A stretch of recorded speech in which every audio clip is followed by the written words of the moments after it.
السلام علیکم ورحمۃ اللہ وبرکاتہ۔ مسلمانان دکن پر دو فاروقی شہزادوں کا احسان عظیم ہے۔ شہزادہ فاروق اعظم حضرت سیدنا محمد محمود صوفی سرمست اسد الاولیاء رحمۃ اللہ علیہ صغر شریف تعلقہ شاہپور ضلع یادگیر جو مجاہد اعظم ہے، فاتح دکن ہے۔ حضرت صوفی سرمست اسد الاولیاء رحمۃ اللہ علیہ کے دکن فتح کرنے کے بعد ہی دکن میں اولیاء کرام کے قافلوں کی آمد شروع ہوئی اور تبلیغ اسلام کی راہیں ہموار ہوئیں۔ شیخ الاسلام بانی جامع نظامیہ حضرت انوار اللہ فاروقی رحمۃ اللہ علیہ بھی شہزادہ فاروق اعظم ہے، جنہوں نے دکن میں دین کی اشاعت کے لیے عظیم کارہائے نمایاں انجام دی ہے۔ ان دونوں فاروقی شہزادوں کی عظیم خدمات کو مسلمانان دکن کبھی فراموش نہیں کر سکتے۔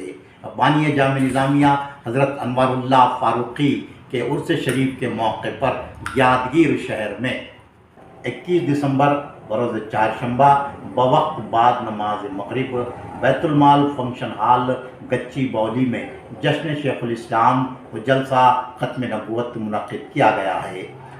یہ جشن اور جلسہ نہایت اہمیت کے حامل ہے۔ بانی جامع نظامیہ شیخ الاسلام حضرت انوار اللہ فاروقی کی عظیم خدمات اور ان کی عبقری شخصیت سے واقف ہونے کے لیے اور مسئلہ ختم نبوت کے بارے میں جاننے کے لیے مسلمانان یادگیر کو کثیر تعداد میں جشن شیخ الاسلام و جلسہ ختم نبوت میں شرکت کرنا چاہیے۔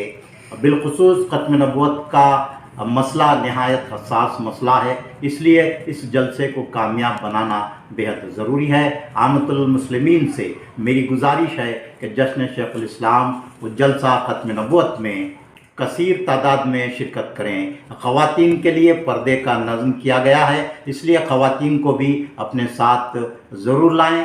دینی اجتماعات و جلسوں میں ہماری خواتین کی شرکت ضروری ہے تاکہ انہیں بھی دینی معلومات حاصل ہو سکیں۔